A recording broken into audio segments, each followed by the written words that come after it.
All right, while you settle, I'm going to call this meeting to order. Roll call is being taken electronically. It's okay. This meeting of the Ripon Area School District Board of Education has been properly noticed in accordance with the open meeting law and state statute 19.84 and related legal references. We are one of Wisconsin's finest school districts, fostering excellence for all through innovation.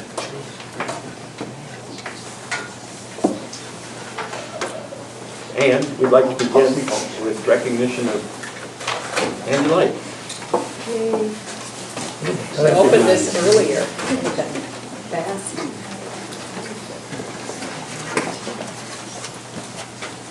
Wow, look at that. Now what you do for your years of service on the board. So special recognition.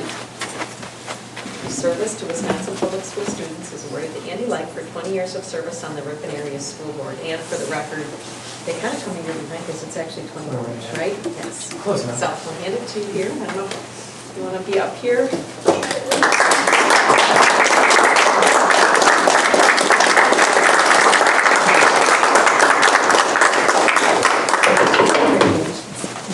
you want to keep the box? Sure. So I'm halfway to Tom's longevity, I think, right? Yep, halfway. Did you prepare a speech? Yeah. Yeah. I can't hear it. Do we have any written comments, Jody? No, we do not. And anybody signed up? No. Okay.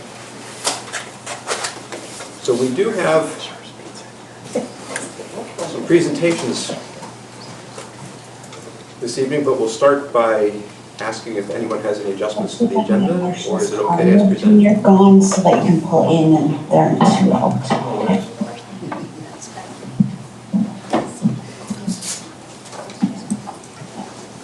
Not seeing any, we will adopt the agenda as presented.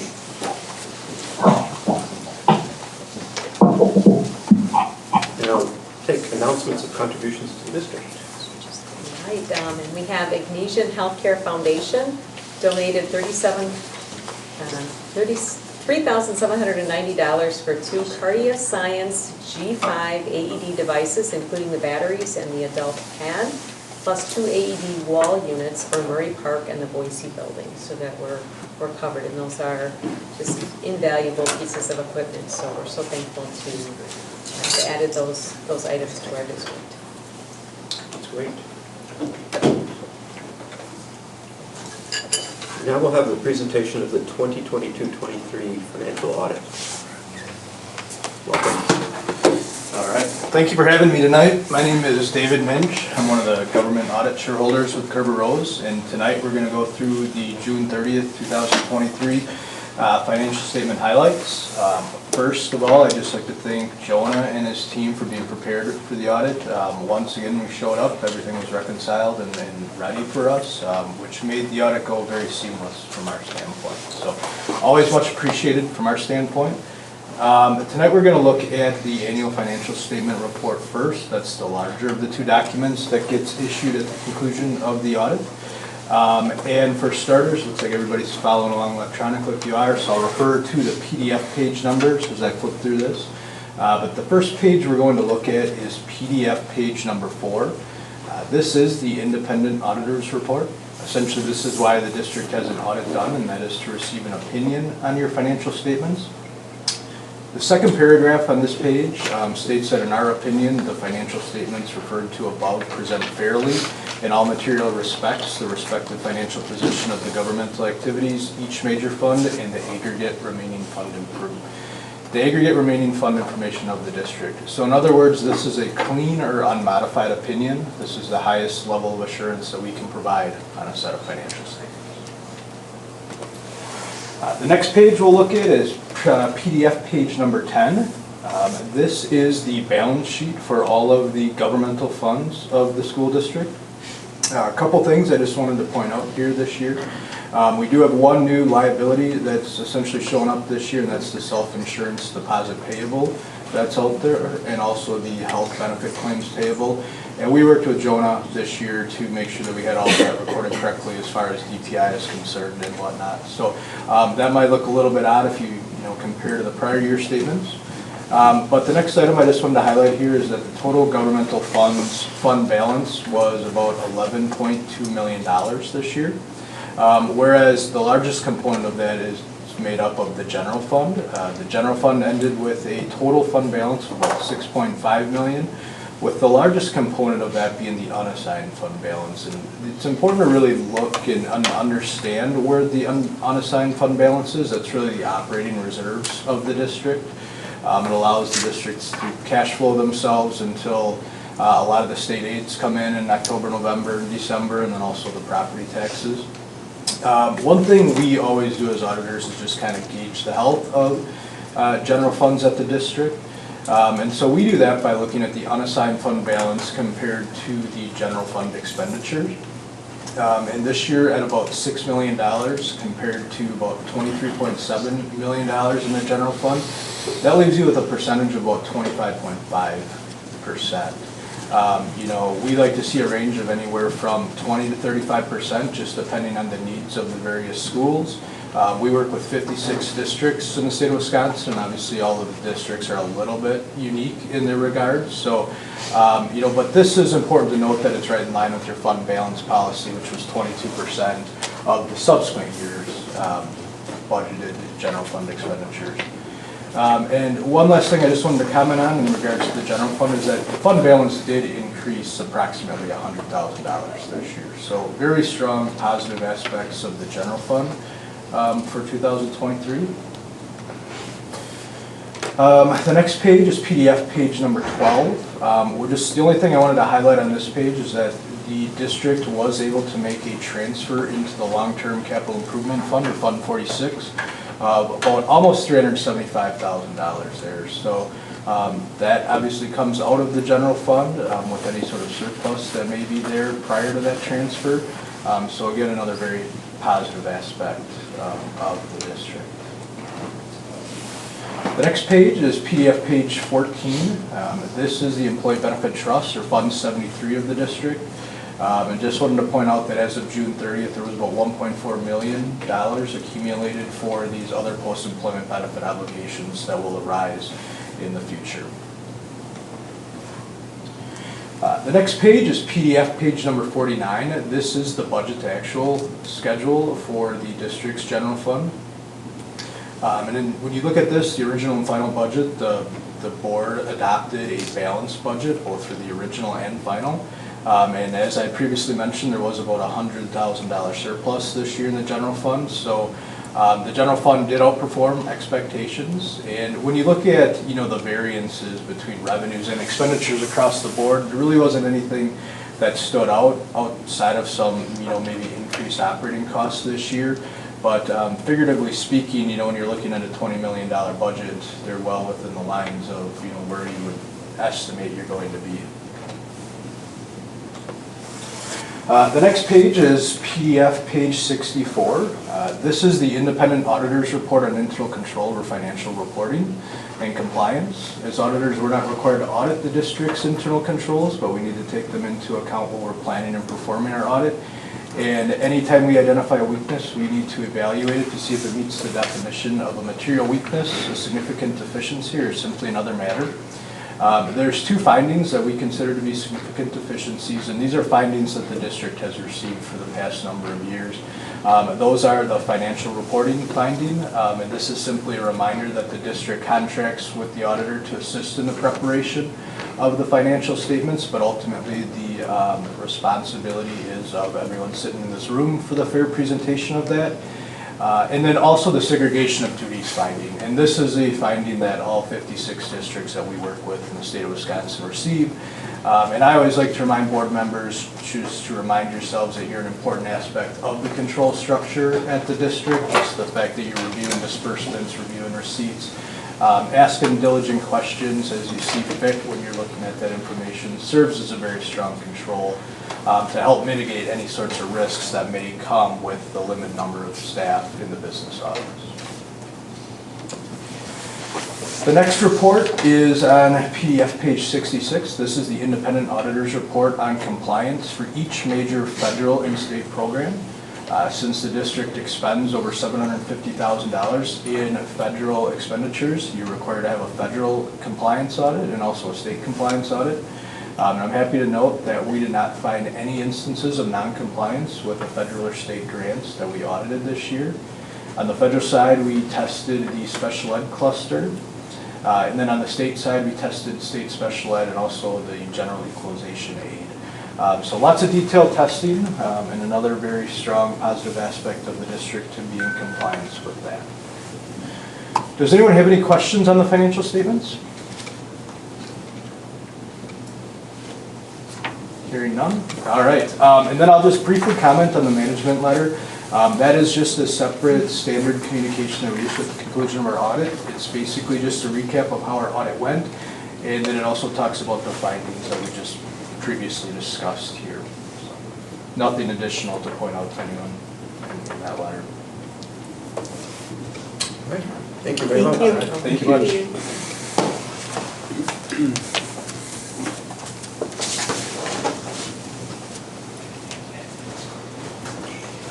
So now we have Crossroads program update.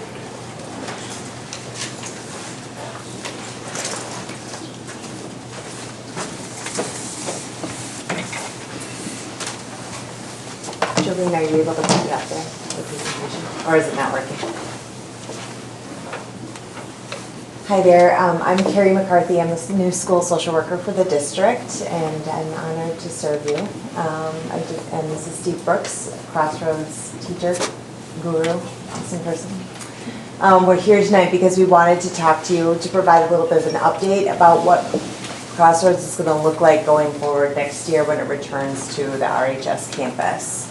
And we wanted to talk about some of the options that we've been considering. And the reason I'm here tonight is because it's been one of the big questions that has been asked in multiple meetings over time about how does this fit into our greater suite of offerings throughout the district to support our students who have some intense needs or challenges. Is it working or? Okay.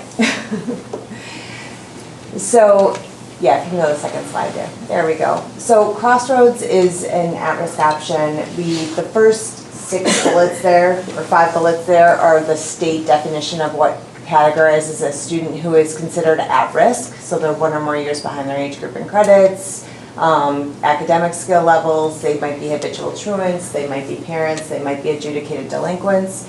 But there are 2 bottom bullets there talk about other options for students who might be a good fit for Crossroads. They might have significant mental health concerns that might lead to things like intense school refusal where a smaller setting might be more appropriate, or they might have exhibited extreme behavioral infractions that make it unsafe for them to have multiple transitions throughout the day in a typical high school setting.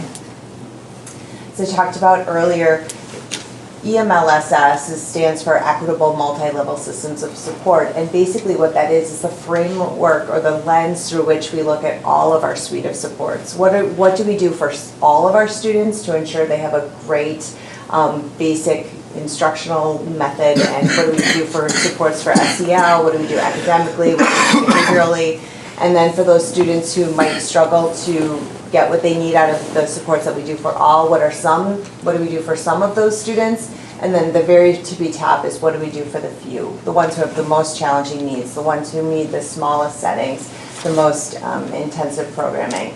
And Crossroads has fit the need for those kids at the very tippy top for a long time. There's only currently, how many students do you currently have? 15 students currently who are accessing those services.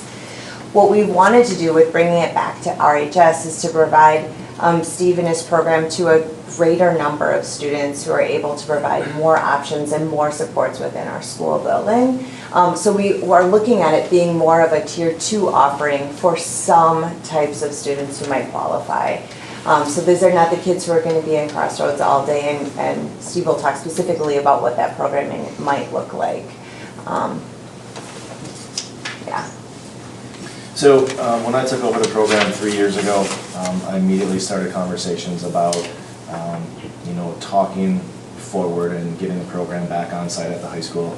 I think there's a lot of benefits. When we laid out the initial plan in the fall, we talked about providing more options for students that are currently in my program, as well as branching out and having people within, meaning the adults within my program, help the students of Ripon High School and the teachers of Ripon High School. So there's a few things that are specific that we want to change and offer to help the greater good. So the Jumpstart Truancy Intervention Program is something new. We're going to implement the Check and Connect system, and we're going to use this school year's data, and we're going to pull a group of kids together. It's going to be first hour of the day, and kids who are labeled as chronically absent, meaning 16% or more of the semester that they've missed, would be eligible for this program. They could be dismissed when they have an attendance level of 95%. So the idea is to build a rapport with these kids, get them to school first hour in the morning, check in with them. That check-in is going to include some personal goals, some academic goals, and then the remainder of that hour will be sort of used as a structured study hall. So not only are they getting into the building, getting off on the right foot, but then hopefully getting some assistance with organization and different things that will help them get going throughout the day. So that's one thing that's new and something that we're excited about. Some other things that I think will benefit students both within my program and in Ripon High School as a whole would be that we have a lot more flexibility now being on campus to get kids out of the alternative ed setting if they're able to be in Ripon High School elective courses. I currently have 6 kids, I believe, taking at least one, as many as 4 courses at the high school. So, it's changed drastically since when I took it over a few years back, and we have some more kids participating in different things, which I think is good. So the schedule, depending on what they need, could be, they might be in the Crossroads program for an hour a day, and it could go all the way up to a full day, depending on their specific needs. I'm also I'm implementing and kind of piloting this semester some more differences in delivery. So I'm looking at more of a hybrid approach instead of putting kids in this strictly online platform, which is what we have used in the past, trying a more hybrid model where there's a lot more teacher-led elements, and there's some things that they would get in the normal Ripon High School classroom and curriculum to make those things a bit more rigorous. And my hope would be that would then help them get back on track, and once they're ready, and if they meet all of their checks, then we can get them back into Ripon High School on a more regular basis. And then obviously the social emotional learning supports, having more access to people and programs, I think is a definite benefit for the kids that are in the program right now. As Carrie said, there's currently 15 students.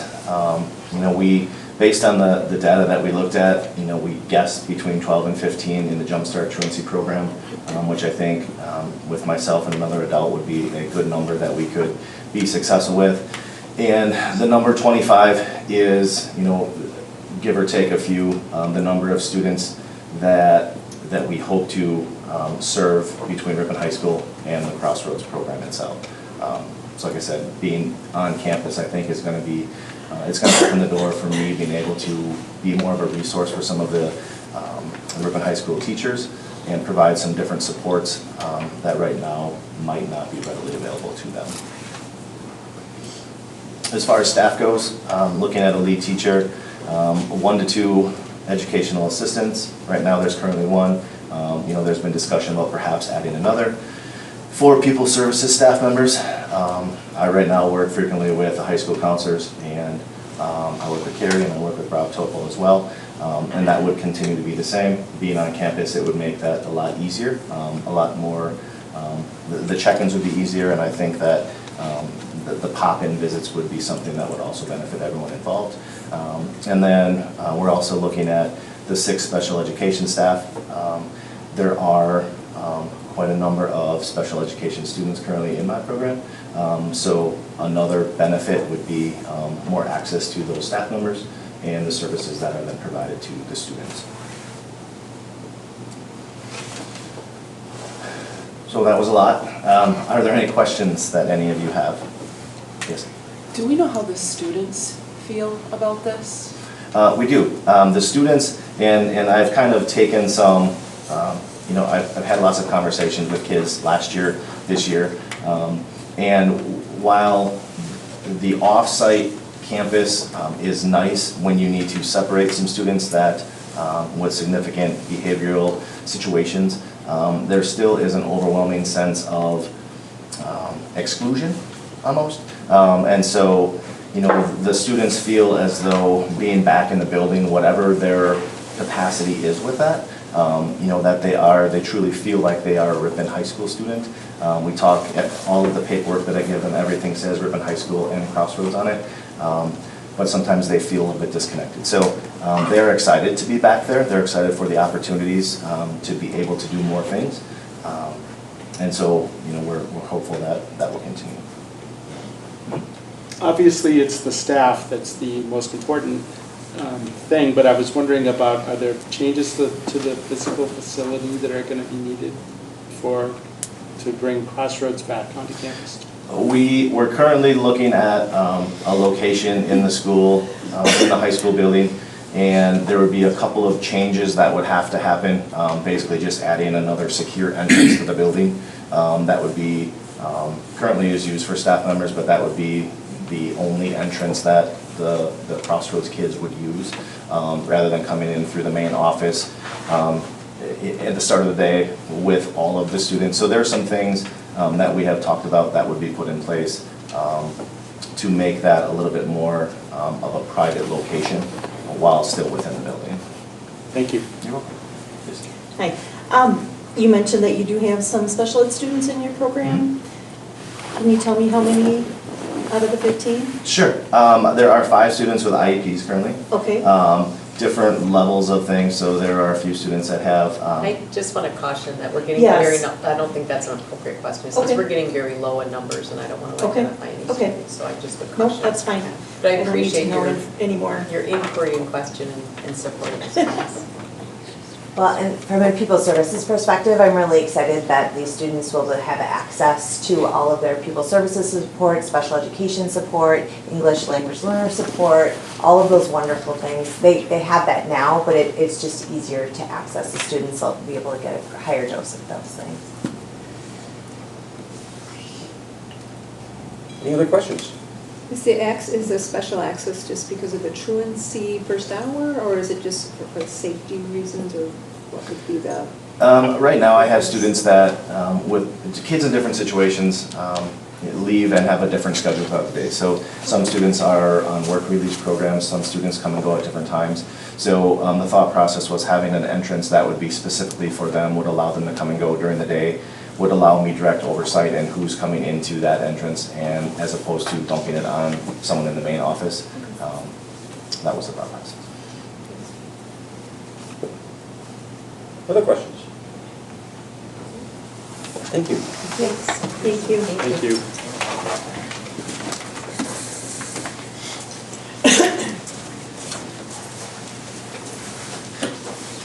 Parent and staff satisfaction survey results.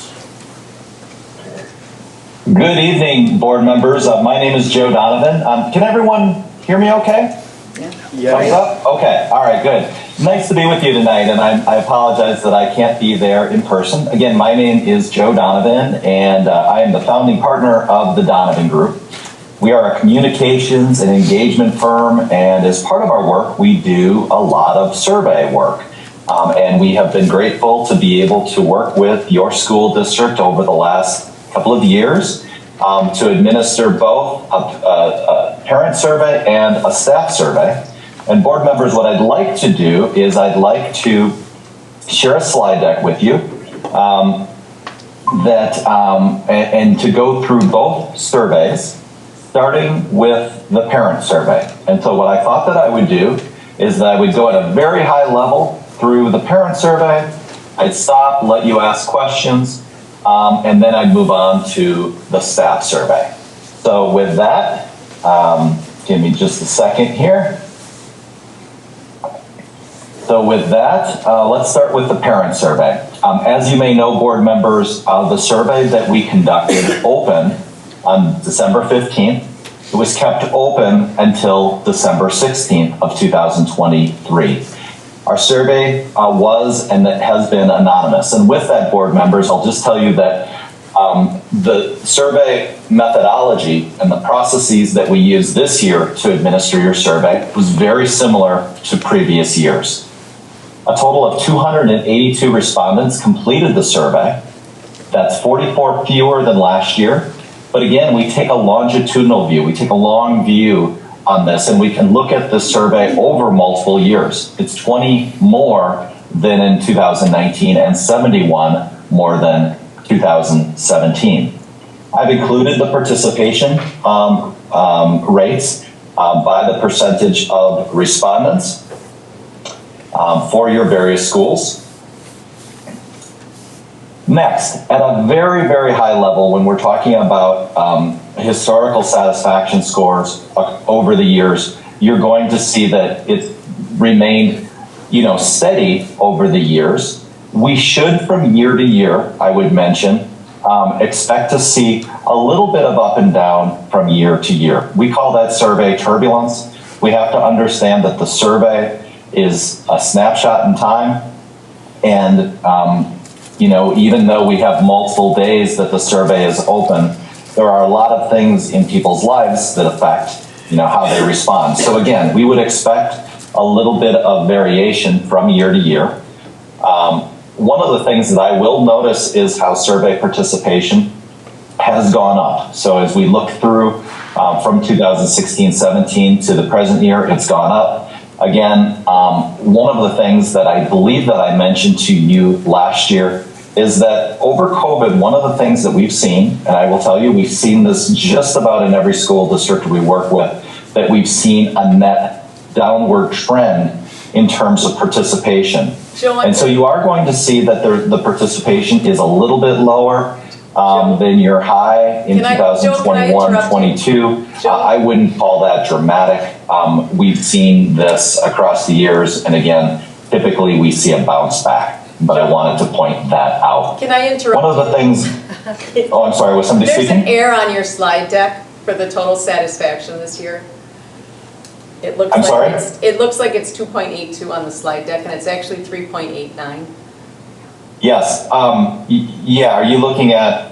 I did make that change. I don't know if and I'm sorry about that, Mary. Yes, essentially the numbers were reversed, where it was 282 respondents. Satisfaction was 3.89. Is that what you're referring to? Yes. Right. Got it. Okay. Yes. I'm sorry. I'm sorry about that. Reversed, so the participation. That's what happens when I go and poke around in a table. By the way, is I mess it up, and so that was my mistake from earlier. Apologize for that. One thing, board members, that I will mention to you is that we use, for both surveys, we don't use a scientific sample, so we're not going to talk about error rates. This is a convenience sample. We're not going to do any kind of fancy regressions. I'm going to talk about some high-level results. You may recall from previous years, we have 21 statements provided in 4 sections: school and learning environments, relationship between teacher and child, principals, leadership and relationships, district and superintendent. We also have a 1 to 5 scale for responses, a Likert scale. And everyone, I'm sure, has seen that before. They go from strongly agree to strongly disagree, with agree, mixed feelings, and disagree in the middle. We look across all of the responses. The highest average score was 4.4. for child has necessary supplies. Lowest score was 3.26 for received positive phone calls. So when we look at those areas, and again, the report goes into great detail, but just at a very high level, when we look at school and learning environments, again, when we're looking at those longitudinal results, 1 in 7 results for 2023-24 is higher than in 2017 and 19. When we look at relationship between teacher and child, 4 of 7 results in 2023 are higher than 2017. 1 was higher than 2019. When we look at principal, leadership, and relationships, all 4 results for 2023-24 are higher than 17 and 19. And when we look at district and superintendent, all 3 results from 23-24 are higher than 2017 and 2019. 2019. So again, just a couple of things that we point out when we're looking at a very high level. If we dig a little bit deeper, board members, and we look at school and learning environment, 1 of 7 results for 2023-24 is higher than 2017 and 19. And 5 of 7 students had an overall average of 4.0 or higher. One statement was the same as a year ago. The overall average for this section was very nearly 4.0. It was 3.98. Highest score, as I mentioned, 4.4. That was for classroom supplies, and your lowest score was 3.31 feedback from staff. As we go to the next section, relationship between teacher and child, 4 of 7 results in 23-24 are higher than in 17. 1 was higher than 2019. 1 of 7 statements had an overall average of 4.0 or higher, but 5 were above 3.93, so very nearly 4.0. None of the statements scored higher than a year ago. Overall satisfaction for this section was 3.83, with your highest score of just over 4.0. Child's teacher cares about child success. Lowest was 3.26, received positive phone calls. So again, keeping things at a very high level. Let's go to the next section, relationship between teacher and child, 4 of 7 results. Oops, give me a second here.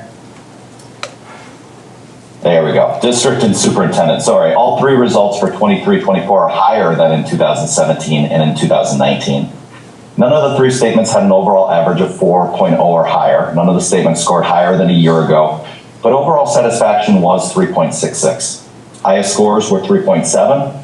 That was confident school leaders, confident the district will deal with future educational challenges. Lowest score was 3.63. Headed in the right directions with regards to student achievement. A little bit of final analysis, your overall satisfaction score of 3.89 for 23-24 is significantly above the average results and what we typically see, and 0.04 higher than average in 2017. Now, only 2 of 21 statements scored less than 3.5 for 2023-24. Again, when we see that, we really kind of underline that. And board members, you may have heard me say that before. That to us is interesting. Only 2 of 21 statements scored less than 3.5 for this year. Participation numbers continue to be strong. You can't just look at the results, but also we have to look at participation rates. We also do have some comments from qualitative responses. We include areas for improvements, mainly regarding receiving feedback and positive communication about the child. And again, I spoke to that a moment ago as one of the items that was a little bit lower. So board members, I covered that very quickly because again, I know that you have a very detailed report. Before I talk about staff, I'd be very happy to answer any questions that you may have. In the participation rates, what do you do for parents who have children in more than one school? Yeah, so it's not, so for that, what the survey allows us to do is it allows us, people who come in, and I wish I had it up just a minute ago, they can choose the schools that their children belong to. And so the survey uses some logic when people are taking it, and it would go back and allow them to answer the questions for their school. So and we can do it in multiple ways. We can have people take the survey multiple times, but we try to avoid that if we can. And so again, we bake some logic into the surveys and ask where people have their child attend. Thank you. Anybody else have questions for Joe? You can go on then, Joe. Okay, thank you. I am going to go to the next survey, and we can talk about the staff survey. And this, I can go through it a little bit faster because some of the things I will have repeated. Once again, survey was anonymous. It was open from December 5th through the 16th. 123 staff members completed the survey. This was 5 fewer than last year, 37 more than 2017, and 38 more than 2019. Interesting, more than 76% of respondents work for the district for 10 or fewer years. Teaching staff made up about 58.5% of those who completed the surveys, and 5 schools had at least 20% participation. Now here again, just as before, we've included the numbers and you can see the change over time. Of particular note, you're going to see the total number of respondents increase from 2016-2017. Dramatic increase. And just as I mentioned last year, and this is a point that I'm going to underline, as we've seen participation increase, when we take a longitudinal view on this, we also see, while there are a few bumps that I would call very minor, we're also seeing satisfaction increase as well, especially from the earliest days of the survey. So again, respondents, total number of respondents is up over time, while satisfaction remains very high. One other thing that I will mention to you, and this goes for the respondents as you're reading the results on the parent survey too. There is something that is called a ceiling effect, and of course this is just a matter of math. The highest possible that we can have, of course, is 5, which means that we can't get, you can't bring up even if someone is ecstatic about the district, they can't go higher than 5, which means that the effect of people who are ecstatic about the district may be washed out. And so again, at a certain point, these numbers are, not only are they high, but again, it may be a situation where it's very difficult to have higher from year to year. Again, we're not using a scientific sample, so we're not going to do fancy regression analysis. But when we look at this survey, 48 statements total. We had personal factors, work environment, leadership team, and compensation. Once again, we had a 1 to 5 scale for responses. Strongly agree, mixed feelings, disagree, strongly disagree. Same as with our parents. Highest score was 4.43. I feel my work has purpose. Lowest score, 2.95, salary and benefits meet my needs. So let's again jump into those different sections. Personal factors, all 17 results for 2023-24 are higher than 2017. 14 are higher and 1 the same than in 2019. Work environment, all 18 results for 2023-24 are higher than 2017. 16 higher than 2019. Leadership team, all 8 results from 2023-24 are higher than in 2017 and 19. Compensation, 5 results from 23-24 are higher than 2017, 2 are higher than 2019. Now, let's go into each of these areas. Personal factors, 17 results for the 2023-24 survey, higher than 17, 14 are higher than 19. 8 of 17 statements, overall average of 4.0 or higher. 6 scored higher than a year ago, 2 the same. Overall average for this section was 3.91. Highest score, very high, 4.43. My work has purpose. Lowest score, 3.17. Professional development has helped me. Work environment, 18 results higher than 2017. From this year, 16 are higher than 2019. 10 of 18 statements had an overall average of 4.0 or higher. We point that out because we find that 4.0 is a high number relative to what we tend to see. 8 scored higher than a year ago, 1 scored the same. Overall section from this report was nearly 4 at 3.97. Your highest score was 4.35. School is safe. I'm going to underline that, board members, just for a moment. 4.35, school is safe. That is an outstanding takeaway. A lowest score, 3.42, recognized for value I bring. Let's continue. Leadership team, all 8 results from 2023-24 are higher than in 17 and 19. 1 statement had an overall average of 4 or higher, although 7 of of 8 scored at least 3.6. So across the board, they were very high. Who scored higher than a year ago? Your overall average from this section, a little bit lower, but still high, 3.73. Your highest score was 4.08. Access to leadership in uncertain times. The lowest score was 3.34. Decisions clearly explained on key issues. Now let's go into compensation. Again, this was the lowest overall section. All 5 results, though, for 2023-24 are higher than 2017. 2 are higher than 2019. None of the 5 statements had an average of 4.0 or higher, but 4 scored higher than a year ago.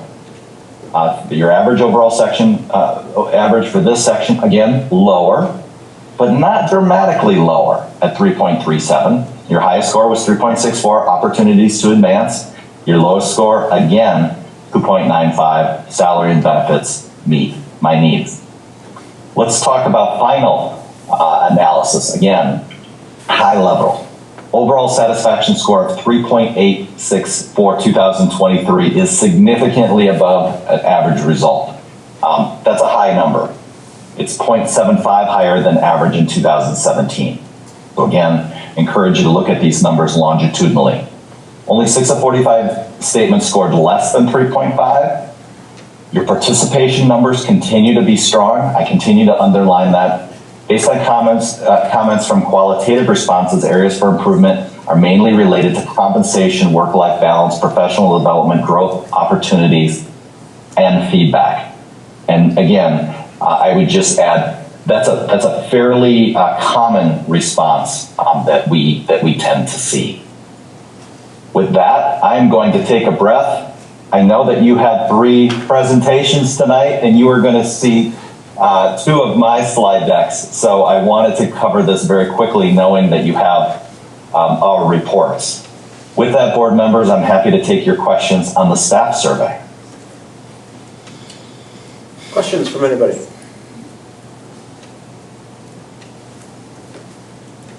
It doesn't appear there are any questions for you tonight, Joe.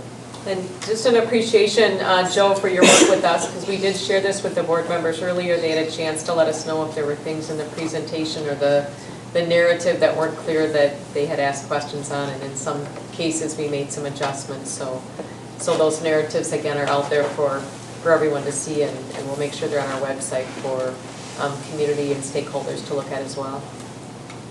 I appreciate that, and I appreciate the time with you. Again, I regret that I couldn't be with you tonight, but sure appreciate the opportunity to speak with you. Thank you. Thank you. Thank you. Thank you. Good night, everyone. Good night.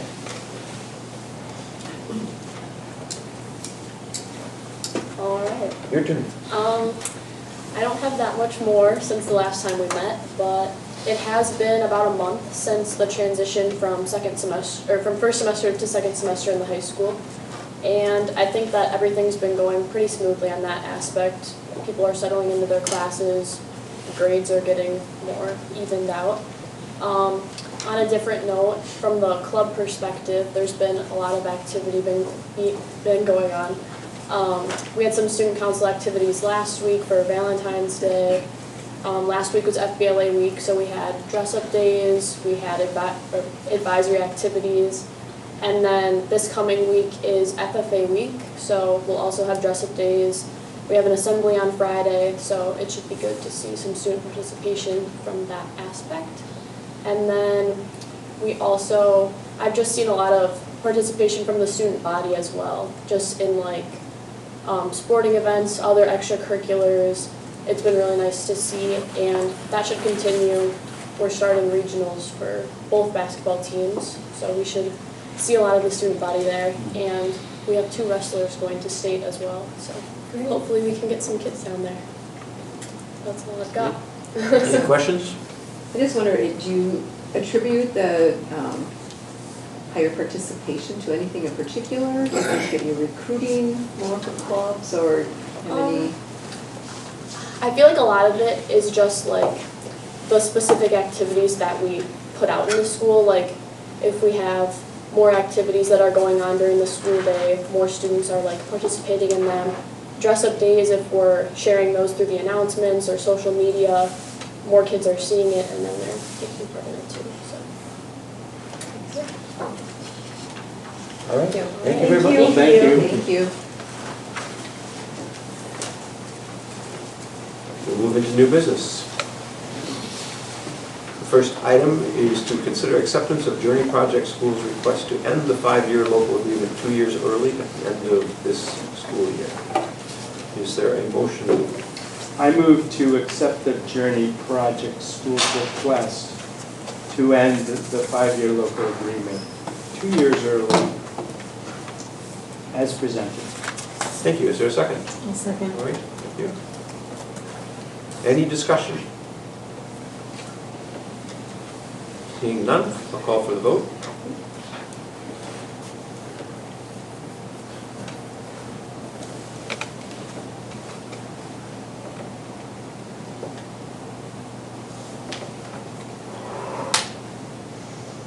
And it passes unanimously with those present.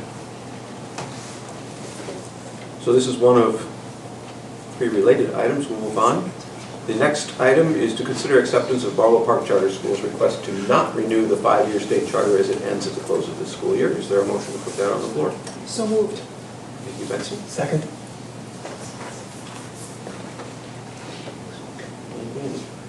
Any discussion? And again, of course, for those of you who aren't aware of it, we talked about all these a month ago. So I'll call for the vote.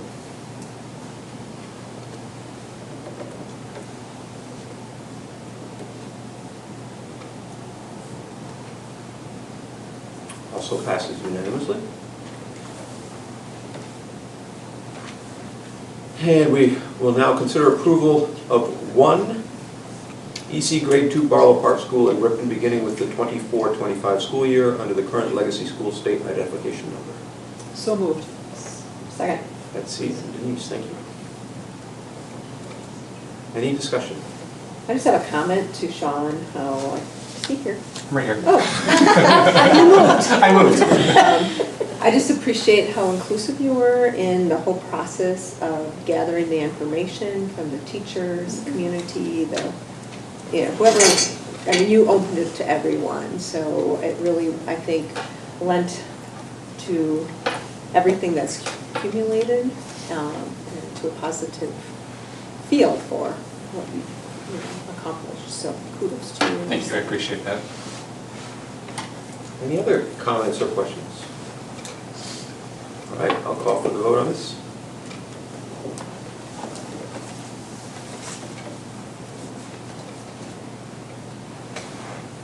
Passes unanimously. All right, now consider approval of a middle school math meet stipend. Is there a motion to put that on the floor? So moved. I'll second.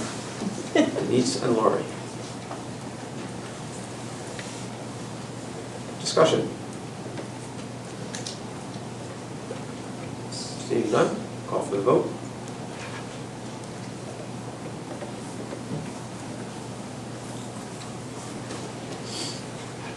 And it passes unanimously.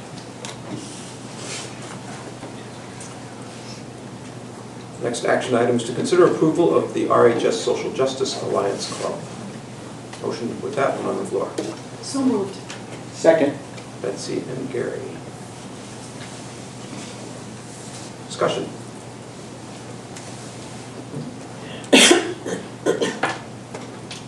Seeing none, call for the vote.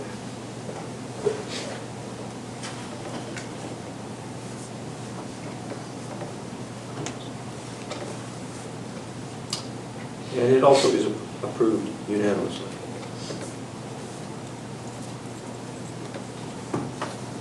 Next item is a personnel item. Consider approval of Odyssey teacher overload pay. Is there a motion? So moved. Andy? Second? I'll second.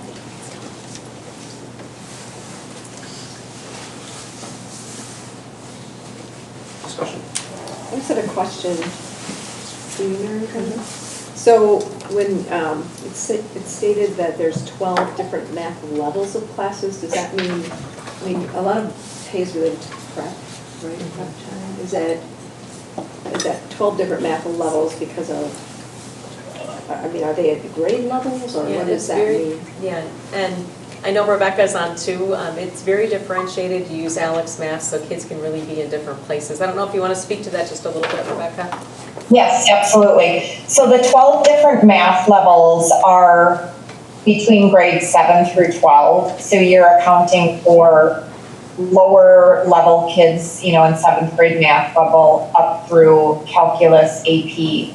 So the teacher isn't directly instructing at each of those grade levels. They're working through an online program called Alex, and she is providing differentiated support throughout the week for kids to drop in and get that extra support as needed. I don't know, like if you thought of like a balanced literacy classroom and you thought of the small group sessions, she may not meet with them every day, but, and there's, the number of students it's not like she has a class of 25 in each of those levels. And for our kiddos who are not meeting expectations in their math programs, those sessions are required for them to attend. Otherwise, a lot of kids are just kind of popping in, asking questions. So we do require it for some of our kids who aren't meeting expectations, but otherwise kids can hop in and just get that individualized support. Any other questions or comments? All right, Thank you. I'll call for the vote.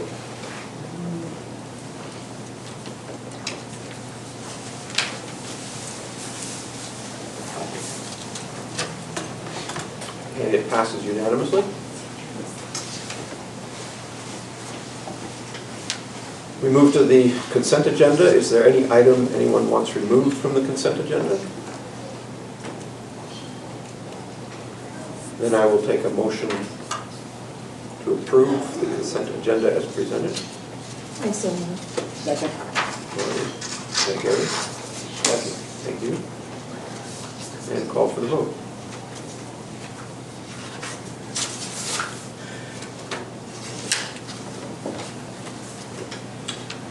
Consent agenda passes unanimously. So we move to possible upcoming action items. The first one is a Murray Park Quest air conditioner replacement from Fund 46.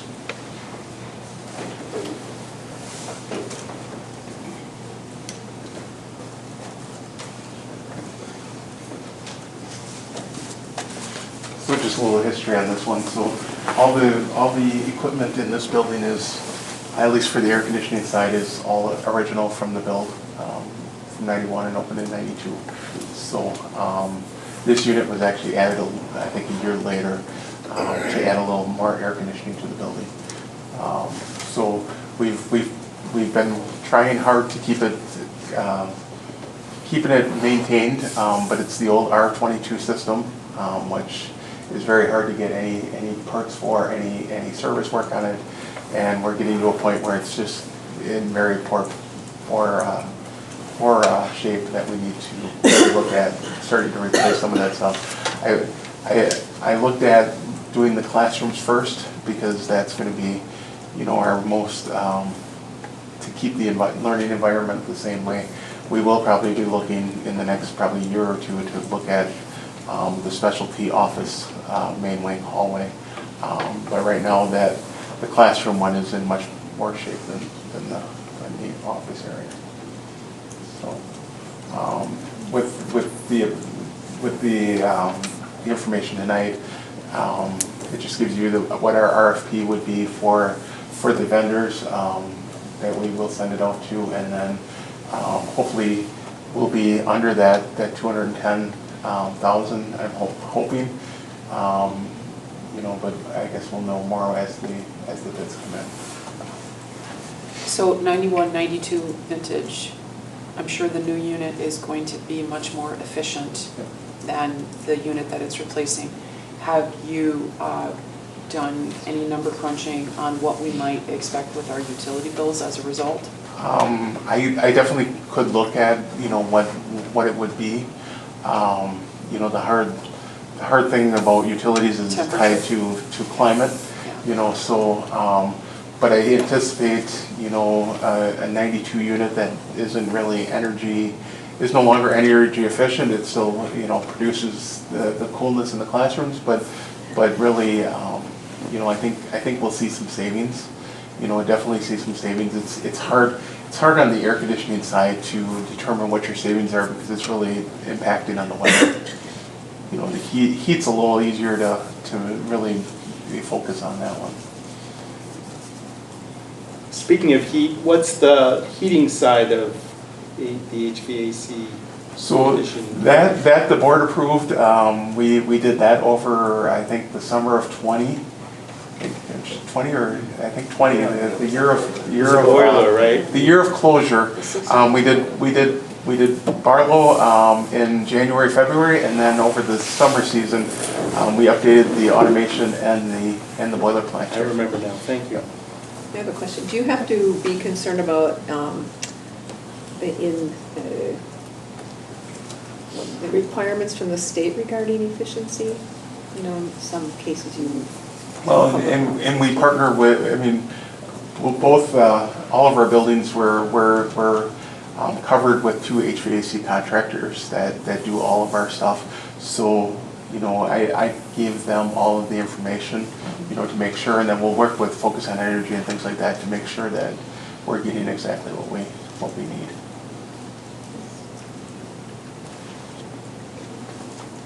Any other discussion? Thank you. Hopefully I'll have some better information for you and hopefully we can move forward next month. Well, thanks for nursing it along as long as you were able to. Yeah, we try. The next possible upcoming action item is approval of a near-site alternative school for 2024-25. So bringing some of our students who are sent off other places back to Ripon.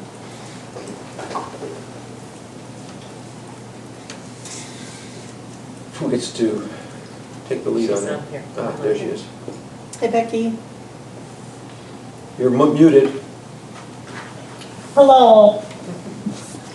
I wasn't sure it's going there as well. What was that?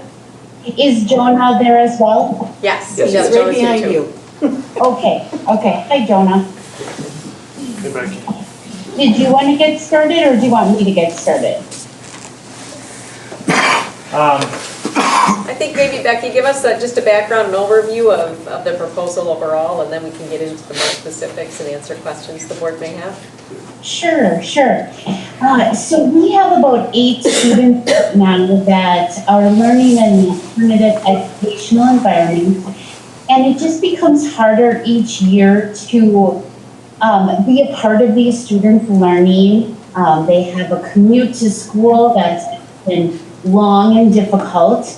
They often feel segregated from our district. We call them our students yet. I always make sure they know they're still Ripon students, but they're not able to participate often in sports or field trips or things like that because of the distance away or maybe because of their behavior.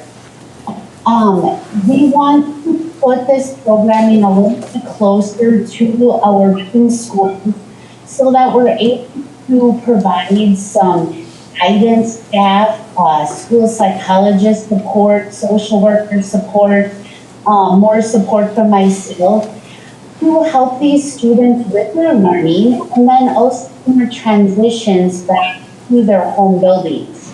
Oftentimes, these students are sent to alternative placement for a period of time, and they learn some skills they need to make it back into a general education setting or a different special education setting. And the transitions have been really hard when they're so far away. So we're hoping to make that piece be a little bit better. And we're also possibly looking at a cost savings, which is exciting for everyone, right? By moving a program like this into the building that Crossroads will be leaving by coming back into the Ripon High School area, We have a beautiful building with 3 classrooms, kitchen, restrooms, all attached, where we would be able to provide the programming that our students are receiving off-site right now, but closer to Ripon. So let me stop So there that's first and a ask. little gist of it, and then Jonah went through some of the newer pieces. Let's take questions first if we have any for Becky, okay? Sure. Anybody? Are these Please. students K-12? Oh, good question, Denise, thank you. Our highest number of students learning in alternative settings right now are between the grades of 5, 9 right now. So we're looking at this program being roughly about grades 6 through 10 or 10 through 10, depending on the student's needs. And with the building having 3 classrooms we're able to use, we're pretty sure that we're going to be able to separate them by their academic needs as well as their social emotional needs. Okay, thanks. Other questions? All right, Jonah? So the savings comes from mostly losing the transportation fees, and it's balanced a little bit by hiring teachers. Yeah, I think Becky and Dr. Whitrock are pretty excited to be able to run a program on site or near site that could be done for the same cost, or well, in this case, less costs. And hiring 2 teachers, 2 instructional aides, we think that it will cost less by getting rid of those tuition costs, which are, the tuition costs are quite high for these students. Have we shared this plan with the families, and what has their feedback been? Becky, did you hear the question? Yes, I have not yet shared this plan with the families. However, every year families ask how and when we can transition back to school. They feel the distance that their students feel from their peers and from other Ripon things. Again, the location of the alternative sites that we're using put some students on a van ride for a pretty long part of their day, and the families are always hearing about that. So I did want to go to you first for feedback before I really dive in to talk with families about what this would look like. Because I think they'll be really excited. I mean, just imagine if your child's sick and you have to travel a distance to pick them up or try to arrange appointments around that. I mean, you're losing a full day of learning rather than a quick pickup and take them back. Well, just the commute, the time that these students would get back in their day We're really to excited. do other things. And just to have them involved in their home school. Yeah. Yeah, and That's great. kind of studying, I would love to be able to model a little bit about what Steve Brooks was talking about with some students in that transition period, being able to come to the middle school or high school for a class or 2 and be able to get back to this near site for the rest of their day's learning. Where right now, when we work on a transition of a student, it pretty much has to be a half day or not, or a full day, because the distance is so great. Yeah, and one of the benefits just with the academic programming, if we're using an alternative school that's serving multiple districts, then that school has their set of curriculum materials. And now these students would be able to really utilize the materials that our board has approved, and that is just one more reason that transition back to regular school would be so much easier for them. One less thing they have to adjust to.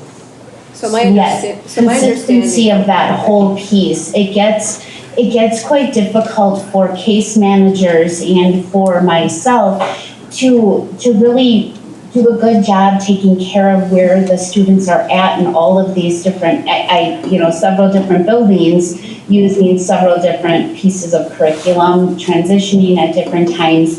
It would be great to just have a better exposure to those students right here in our backyard. So there might be some fluid movement between different programs. there could be fluid movement between this program, Odyssey, the general education. I mean, there could be just. Sure, yes. I think you hit a good point, Denise, when you think that, because with a student in special education, it's always about their IEP, right? That's what guides their learning and their education. And so each student's IEP looks different based on their needs. And so just like you say, it could be taking a class through Odyssey as part of their transition. It could be coming to the school as part of their transition. It could be getting out into a work setting, you know, at Webster's grocery store or somewhere in our community as part of their IEP programming. So yes, it could look different for everyone, and I think we have more opportunity when it's close by. Are we thinking that we may have an opportunity to accept students from neighboring districts into this facility if staffing and space allows? We did talk about that a little bit as well, Betsy, and I think in the future, possibly keeping that option open so that we could help our neighboring district as well as keep a program going. But we think for right now, for this first, coming year that it would take place, we have enough students of our own that would utilize the program that we would not open at this time.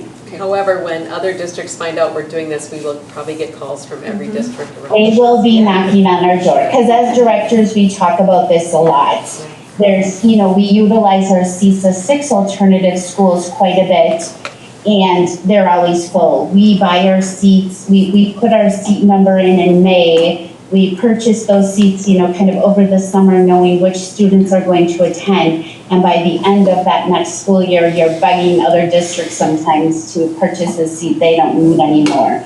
So there is a high need, and so it also will provide some other districts to be able to utilize the CISA 6 seats that we currently have if we don't purchase them next year. But yes, they'll also be wanting in on the Ripon program too, I'm sure.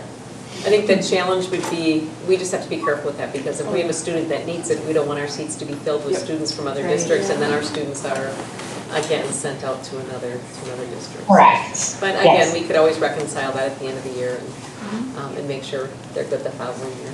How easy? Yeah, but for the last 2 years, the highest number of our students receiving education in alternative setting has fallen in that middle school age range. And now that it's, moving up to that 9th, 10th grade area, we don't know what the future will bring, right? So we would always need to be, paying attention to the needs of that program and the needs of the students. It may at some point change by grade level depending on where your needs are, but at least the program will be established. How easy do we expect it to be to hire 2 teachers and 2 instructional aides?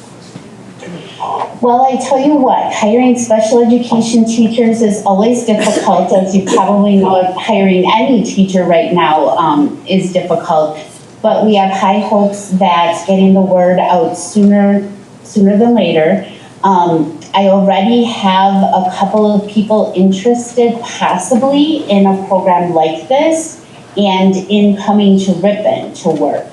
So it just seems like it's a really good time right now for us to engage in this kind of program, and the sooner we can post the positions, the better off we'll be. Any other questions?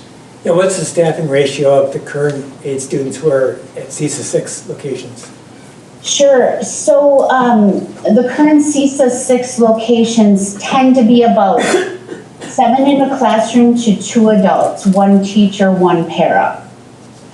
Sometimes throughout the course of that year, that can jump up to 10. Sometimes at the beginning of the year, that might start as low as 5. Thank you. Anything else?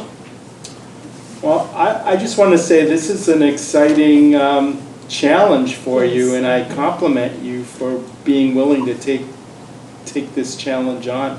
It'll be a great benefit, I think. I think so too. I think it will be a great benefit to our students, yes.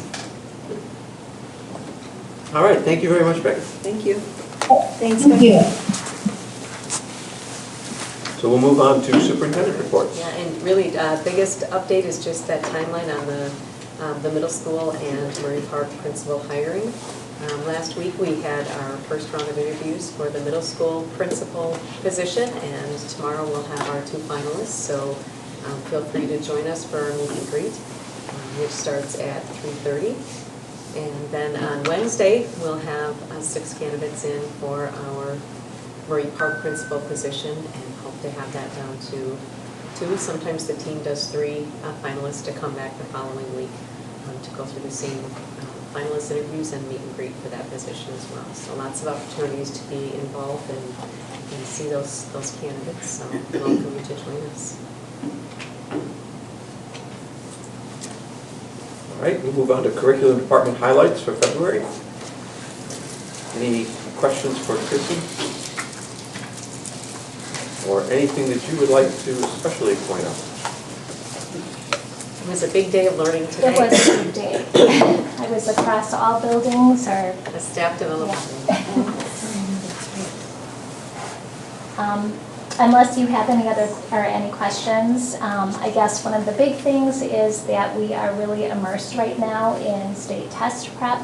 I did training with the high school today for ACT. I know that seems unreal to believe, but it is coming quickly. Wisconsin Forward actually starts the month of March, the last week of March, and then spreads throughout the month of April. ACT testing is March and April, so again, this truly is testing season amongst all of the other great things that we are doing with literacy and lots of other things across the district. If anyone has any other or any questions? Any new news on Act 20? I mean, a lot of this is related to it. Yeah, there actually is, there will be a motion going to the floor to determine how that teacher training requirement is going to look. We are really hopeful that our CISA 6 partners will be approved to be able to provide the training rather than having to do it all online. That collaboration piece is really important to us as a district. We've invested a lot of time in that for the last year and a half, and to just have teachers do that in a virtual format, I don't feel very comfortable with that, so we are really hopeful that it will pass, and that vote is anticipated to happen this week. So I will provide more as it becomes aware. The state still has not determined the screener yet, which is a little time sensitive because we have to make decisions about renewing our district screener and things like that. But we currently are at the mercy of decisions from the state. So I will definitely let you know as I know more. Thank you. I'm not sure how to ask this delicately. I'm not sure everyone brings up. I'm going to do it anyway. Sure. We've been teaching reading for many, many years. What kind of factors are we seeing that have changed where we haven't developed what the best reading styles are for each type of student? So it's somewhat of a pendulum. You know, I've been in education for 25 plus years, and a lot of the things that we had done years ago are kind of coming back. You know, we had adopted a balanced literacy approach, which was very responsive, more of a workshop approach that focused heavily on comprehension and things like that. With the shifts in literacy, there is a really strong focus on phonics and that phonemic awareness and just that foundational strategies, I guess, for teaching students how to read. There is that oral learning is really important at that K2 level, along with the, like I said, the phonological awareness and a really intentional focus on that.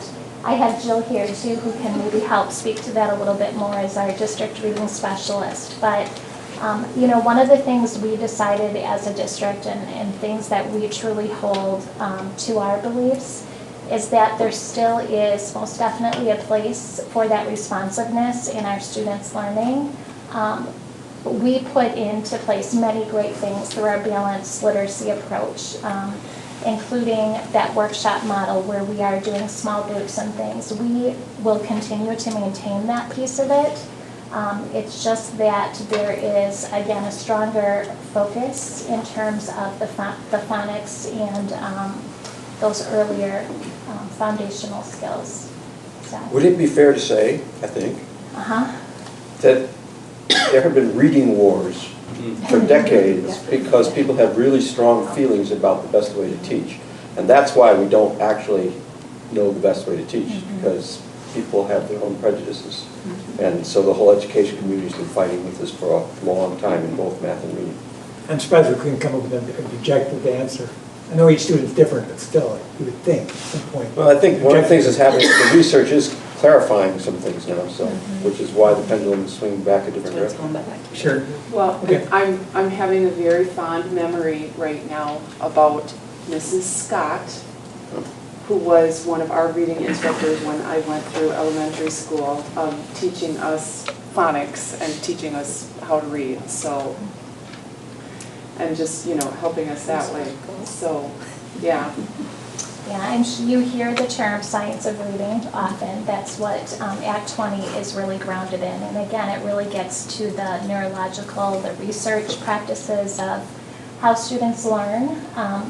But again, for us to maintain, that response to being, really responsive to our learners, because we know that one size is not fits all, and we're going to do what we've done best, and that truly is being responsive and pulling in the best of the research and the science of reading with what we have been doing with literacy too. So again, I think we put ourselves in a really good position. We were kind of ahead of the game before Act 20 even became a thing.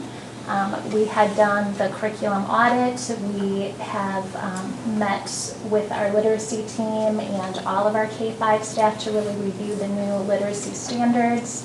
And it kind of was the perfect storm. We've been really heavily partnered with our CSIS 6 partners as well, and just learning a lot as leaders, and then bringing that back to our teams over the past couple of years. So we're really excited actually well, I don't know if I can be excited about Act 20, but we are, again, I think in a really good position to make that transition. Thank you. And to be clear, this is a question about society, not about Ripon Absolutely. schools. Yeah. Okay. Thank you. Thank you. So we can move on to the dashboard. Yeah, I will stay right here actually, and I know this report falls under teaching and learning, but I have a whole team of wonderful leaders who are going to be joining me to help share our mid-year dashboard report. As you know from past reports that we have shared, it is very data heavy. There is a lot of information in here. We are not going to spend a lot of time talking about the data, but rather kind of pointing out some of the key findings and really talking through our next steps at each of the different levels. Bill is not here tonight because he is at the academic goal. Which is why we're not at the high school. Correct. So I will be speaking briefly on behalf of the high school, and then we also have Jill here who, rather than separating our reading report that we had done in past years, Jill actually adds a lot of her information that she shares yearly, and she has added that to the mid-year report, and then we'll do that again for the end of the year. So if there are some questions that you might have for her, I certainly invite Jill to the table as well. So I don't know, Jolene, again, this is really data heavy, so in terms of navigating this, I think what we'll do is we will go right down to the key findings, starting with the K2, with Barlow Park and Journey, or for K2, I should say. So I think page 4, Jolene, and it's really tiny. So we're going to just let our principals kind of highlight some of those key findings within that. Can I ask a question just really quick? Sure. So can you just tell me two acronyms, SEL and SST? SEL is Social and Emotional Learning. Okay. And SST is Student Support Team. Thank you. You bet. Again, we always joke it would be helpful if we had a document that had all of the acronyms and what those all I got the other one. meant. There's EMLSS in there as well, which you heard Carrie reference today. And the Yeah. ODR's office discipline referrals. There may be others, so just let us know if you need clarification. All right, for BPJ, some of the highlights I wanted to talk about tonight. One is actually an increase in number. Under the behavior referral section, you'll see there's actually more referrals to the office this year. A big push that we've had coming into this year was actually asking teachers to report the things that are happening and to make those referrals so that we can get those kids the support and help that they need. And so that's a big celebration that those are actually being maybe more accurately represented and brought to the office so we can then support those students. So I'm celebrating the fact that that actually increased. As far as achievement, we've seen some growth in iReady literacy achievement in first and second grade over last year's numbers. The staff has been tracking literacy data on key assessments to monitor the student progress toward end-of-year goals to close the achievement gap. That's been an ongoing process that my staff has been going through, and I appreciate those efforts. For academic intervention, we have the additional reading interventionist that's made it possible to support the additional 18 first and second graders in small groups. And then they are not pulled from the classroom, but they're supported within the literacy block inside the classroom. That's been a great addition for us this year. And then Reading Corps has been serving 72 kindergartners and 5 first grade students. That's been a great resource as well, so that those students are getting that early intervention to help them succeed. As far as next steps through the end of this year, we want to incorporate those best practices in universal instruction going forward that we're learning about in a lot of our CISA meetings and things like that. We also want to take and continue to streamline the SST process to help make sure those problems are being solved and monitored by that team to help students succeed in social emotional learning.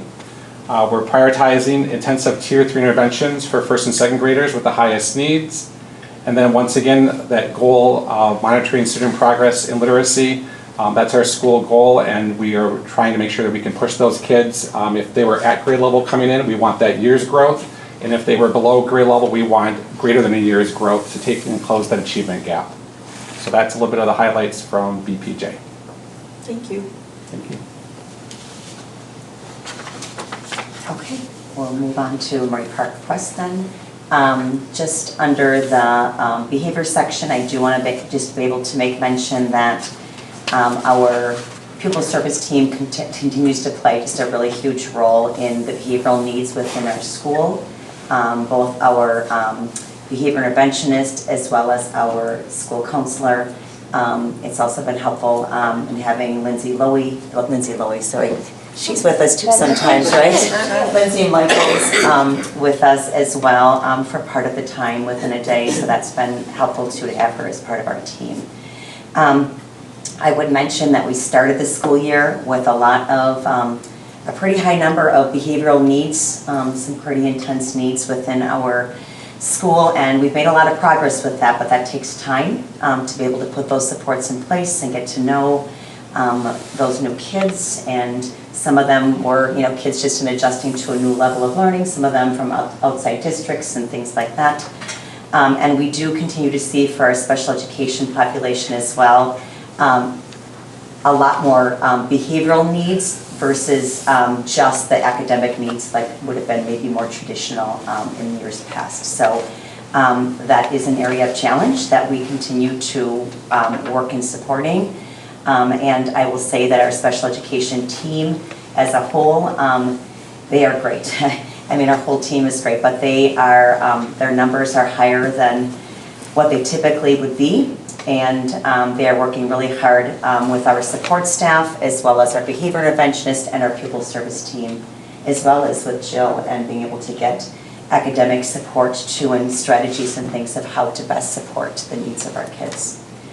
Achievement-wise, in both schools, our progress has been noteworthy from fall to winter.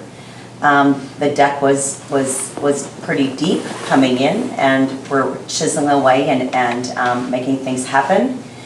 We continue to use our continuous quality improvement, another acronym, Denise, or ICQI. I know that one. Okay, good.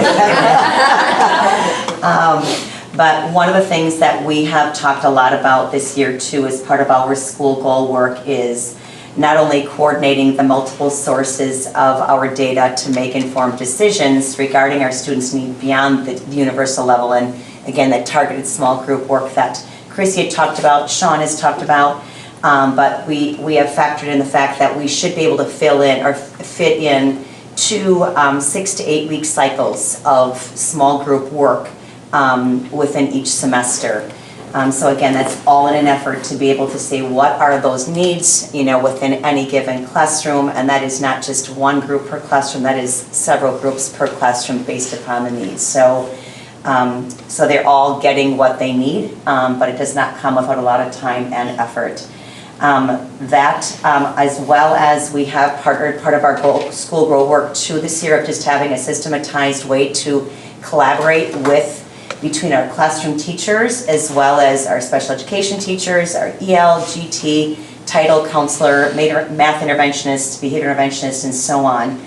Our goal is if we can align our goals, our strategies, our systems, and those kinds of things, then we have a much better chance of aligning our work and making greater progress versus if you're doing your own separate thing and I'm doing my own separate thing and our goals and strategies don't necessarily align. So again, intervention continues to be a really important piece, both in the classroom as well as through our interventionists. As Sean talked about our professional learning days, we will continue with that as well. As far as our next steps for next year, it's a lot of that continuing.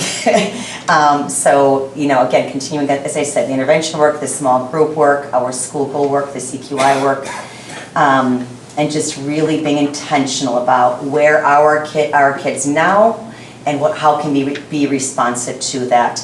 And then we're also working to be able to refine our SST process to align in a systematic way K-5. All right. I'm sorry, I have to go teach a class, so I don't want to interrupt your report, so I'm going to leave right now. I thought it was something I said. No. Or something that I was going to say. I'm done. So logistically, how are the controls going to get transferred? So there's one more vote online that has to be taken, so what do you think, Jolene?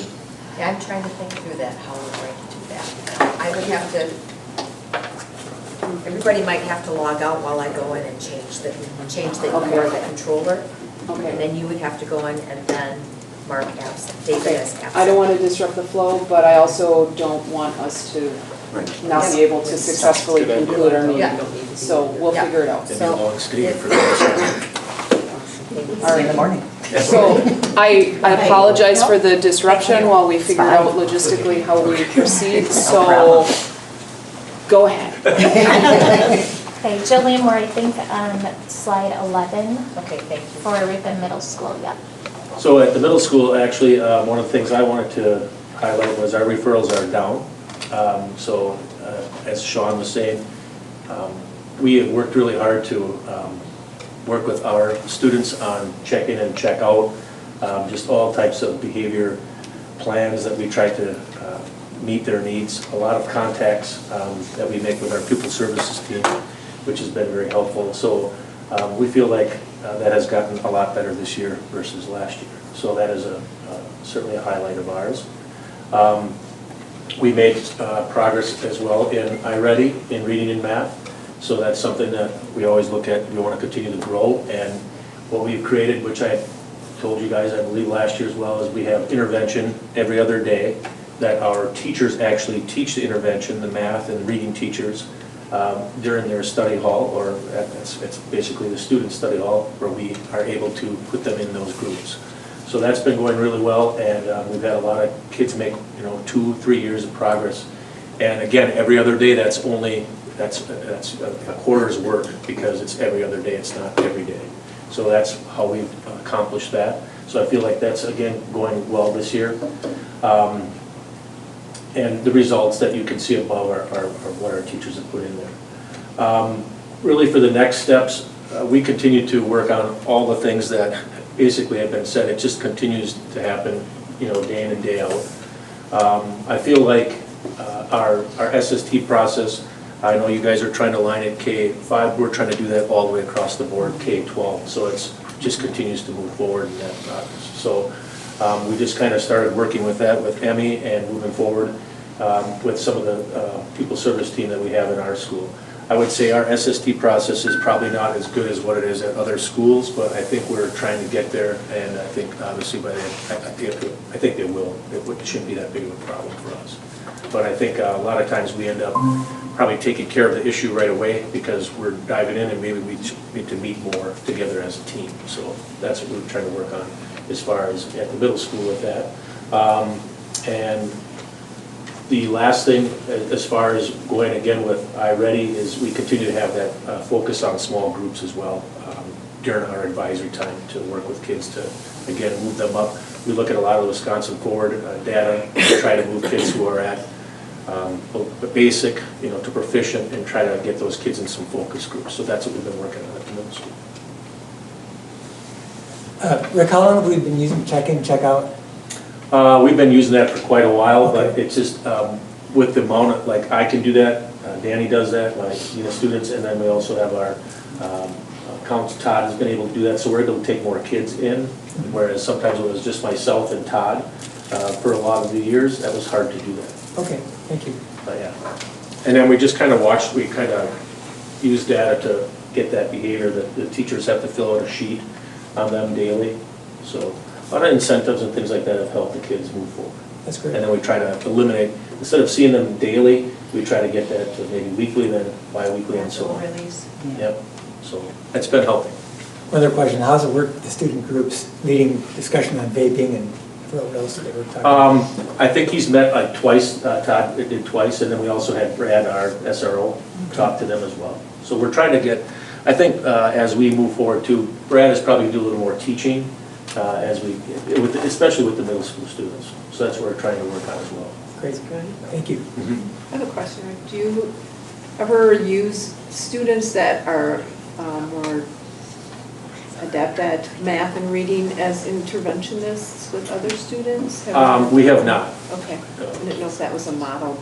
I know the other schools have done that, but just. No, I know we've talked about maybe bringing some high school students down even to help out, but sometimes it just doesn't work well with the scheduling. That's the biggest problem that we have. We've explored it. I think if that's an opportunity we look to, it'd be great to have our high school students mentoring our middle school students. There's a lot of social implications, obviously, that would go hand in hand with having same-aged peers mentoring same-aged peers. Some students are open to it. Others would prefer to work with someone who's just that much more socially separated from them, but also age-wise. Yeah, I know last year I talked with Holly and Sam, and we were trying to get something to work out, but it just always kind of, their schedules never really aligned. We have to match up with their schedules. And it really would be specific in terms of like what their needs are too, because there's a lot of intervention that needs to be really very focused and very strategic in terms of, how are you going about that?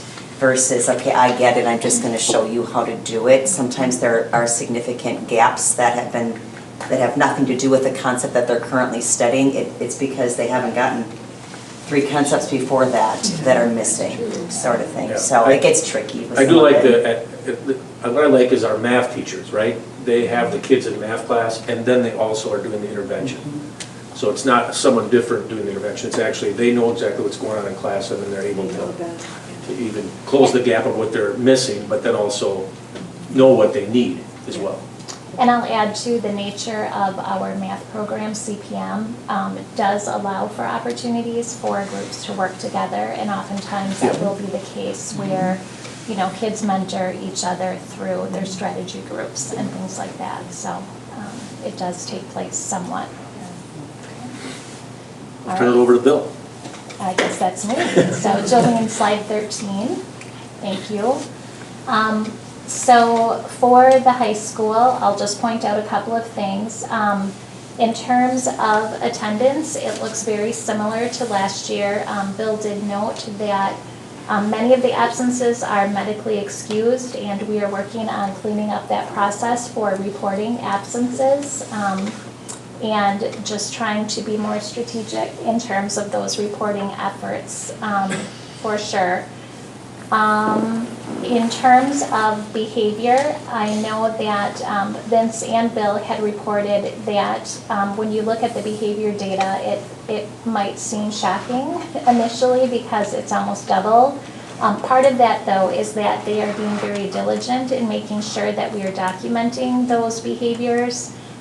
They noted that a lot of the referrals that are in there were due to the new cell phone policy being initiated, and just really the follow through with that for this year. You heard Steve talk about, again, that check-in, check-out. We're really looking to bring that intervention up to the high school as well, kind of on a pilot or trial basis this year, but really looking to initiate that fully at the high school next year as well. Some of those, we do have vape detectors in the bathrooms too, so I know some of those. Yes. And I know a lot of parents and community members have been worried about that, so that is something that's there that we're actively fighting and working with students and have cessation programs in place and opportunities there, so we're trying to fight that too. For sure. I can speak to the achievement section as well. You'll see in the data that the failure rate is very low. They do a weekly grade check with the students, and the students are, assigned to their advisory teachers to really be diligent about checking that. We are really excited about putting some new interventions in place specifically at the high school for next year, academic interventions. And that is something that we continue to explore and try to figure out what that will look like. Much like Rick has a specific period for intervention, we're looking to do the same at the high school for both math and reading next year. And along with having Steve there at Crossroads, just really being intentional in terms of helping our students in those areas. Emmy, I'm not sure, is there anything for pupil service that you want to highlight at the high We have school? 2 new counselors. We're officially fully staffed in pupil services, so it only took us until February. But we have phenomenal people. There's a reason that we held out, and that was to find the best of the best. So I really genuinely believe we have that. We have 2 great new school counselors here in our high school. They are both very quick learners, and so they are, you can see some obvious pieces with that handoff that have come. Sam and Holly, who were formerly at the high school, are now fully down at Barlow Park and Journey and learning quickly that there's actually some similarities between 4-year-olds and seniors in high school. So yeah, I mean, obviously there's things on here, but we're just in a little bit of a transition period right now. But it's been really good. Just a comment. I really liked a phrase that you used, Sean, in your report when you were talking about the number of reported incidents is going up, and you are celebrating that.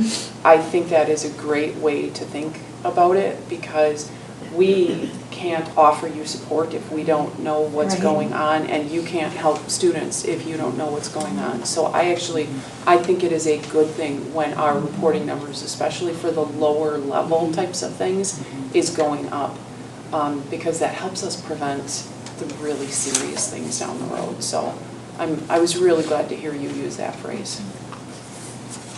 I also like the biofeedback training, and I think really the board would benefit from some biofeedback training.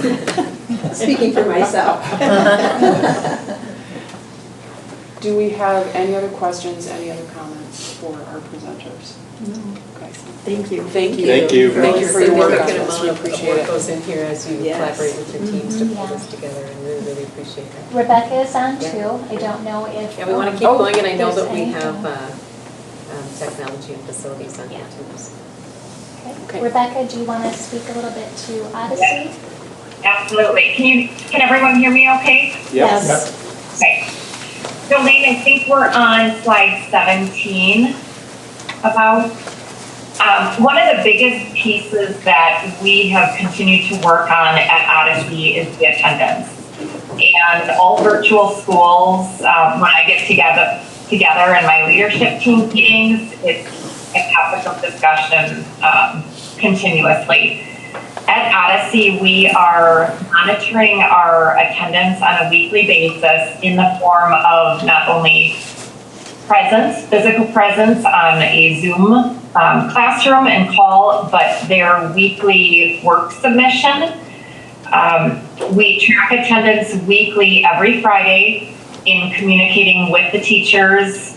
What has their physical attendance been like? Has their work submission been like?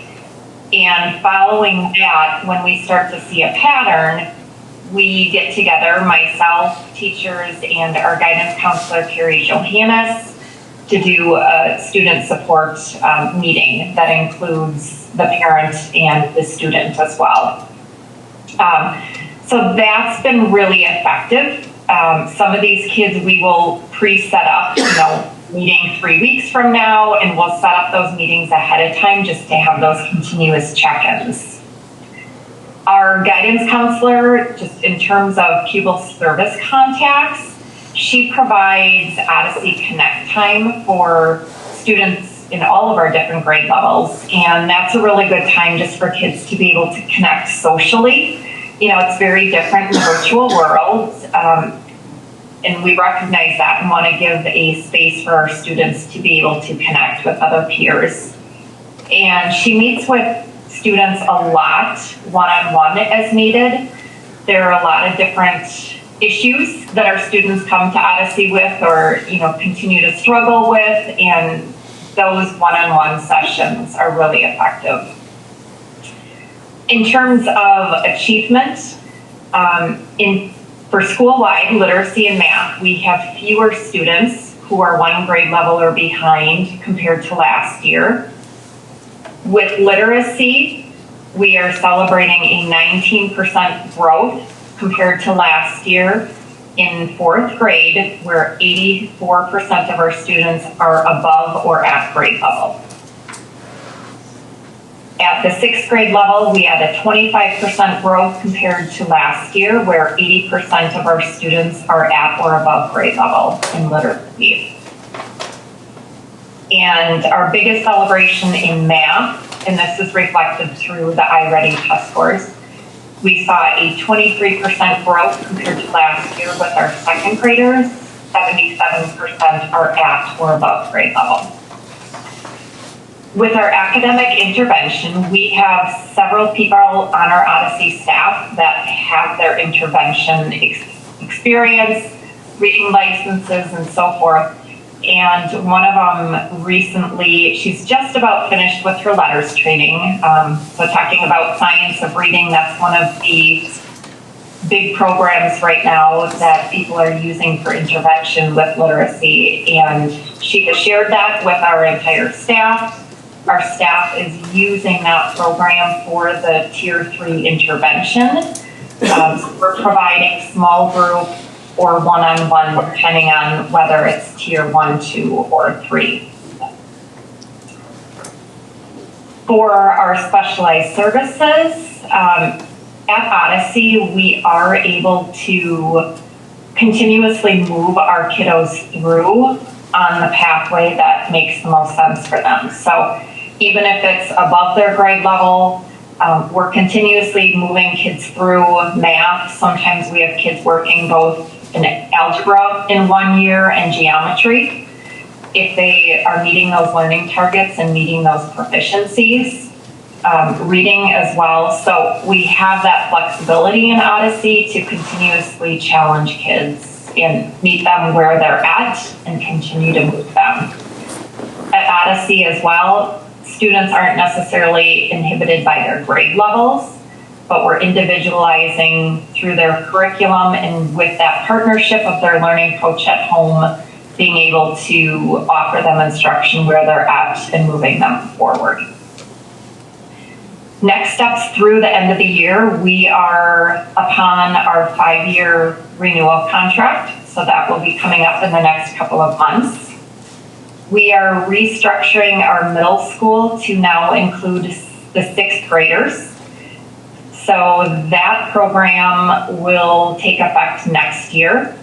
Basically, we are just adding on an opportunity for our 6th graders to be with same age peers that may be more developmentally appropriate. A lot of middle schools are 6 through 8 to begin with. And they will have the added option of taking live classes with our teachers. We're revising some of our assessments at the middle school level. We are continuing to market Odyssey in many different ways. We have had Odyssey virtual open houses the last couple of weeks. We have been involved in virtual charter school fairs in the month of January and February.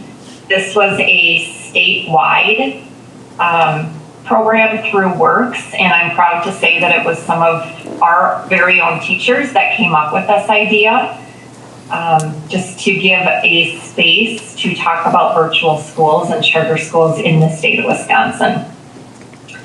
We partnered with a website called Niche, which used to be primarily just for students looking for colleges and those college opportunities. But now that there are so many different options for K through 12 schooling, it has moved into the K-12 arena.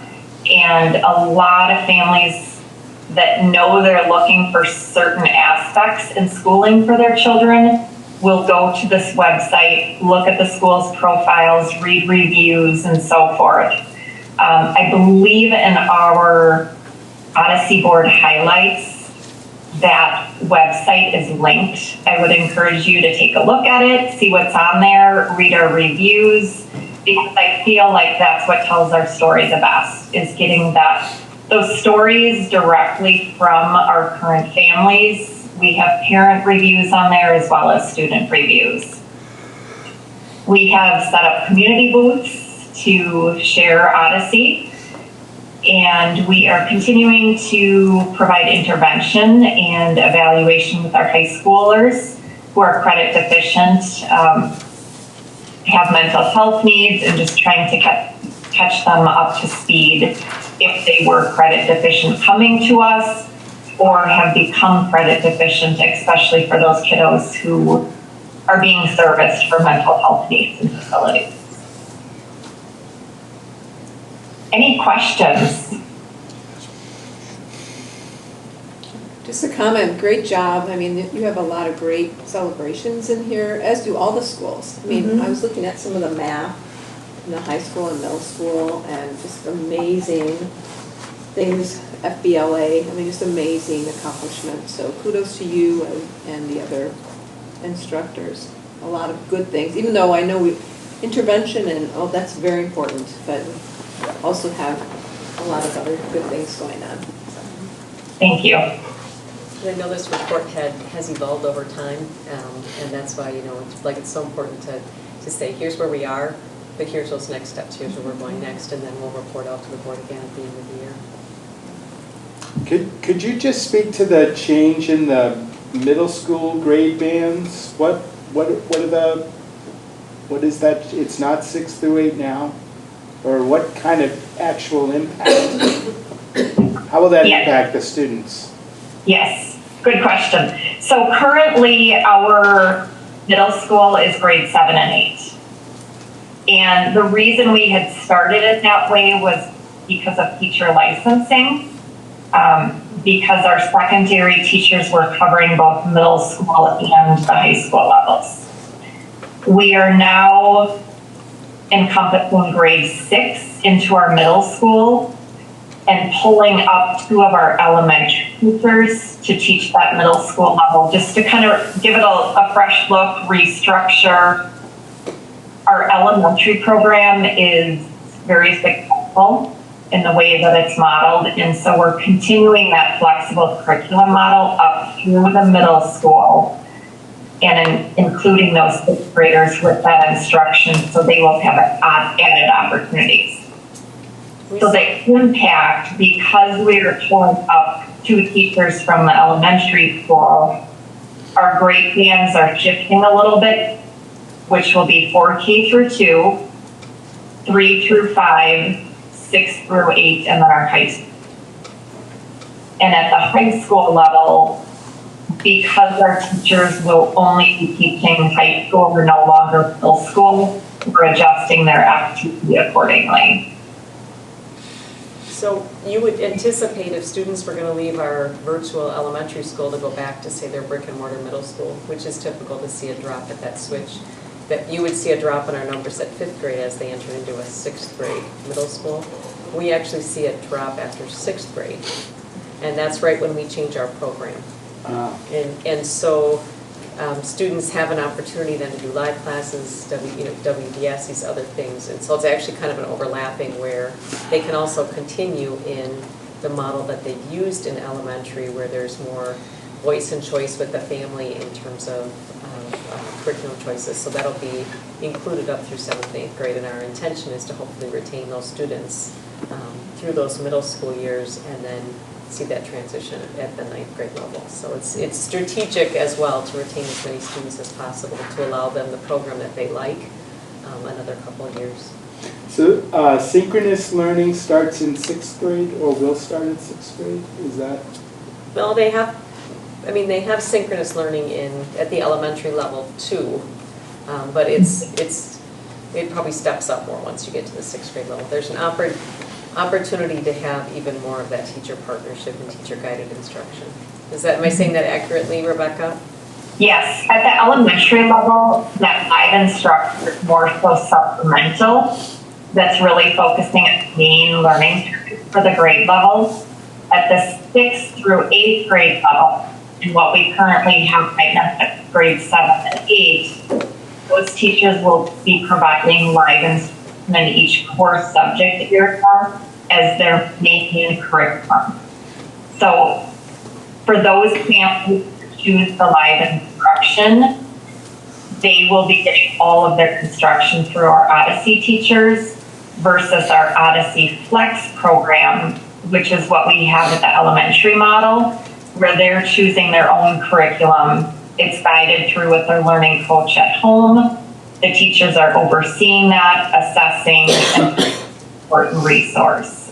So the model they've had at the elementary changed between 6th and 7th grade to the high school model, and Rebecca's actually allowing families at the middle level to kind of have either. Right, I see. And we think the live instruction will be more appealing? Well, we think that flex curriculum that they had at elementary, that families will want to continue that into 7th and 8th grade as well. Okay. So there's just a little more choice for the middle school level. Thank you. So we'll have interesting data to bring back next year. Yes, yes. And what we do find, some of this, we can only control our controllables. We'll see what data we have, like Dr. Whitrock said. We do find that at that middle school transition and high school transition, sometimes a family's plan is to just do schooling at home through the end of elementary school or through the end of middle school and attend in-person high school or middle school. So some of it, or sometimes families will go to strictly homeschooling because they feel they have had the support. They've gotten kind of their wings. They're ready to fly on their own after working with us. So two things: either they go back to in-person because that was always their plan. They go to strictly homeschooling, but we're interested in seeing what this impact on our programming structure, how that will impact the number of students that stick with us in those transitional years.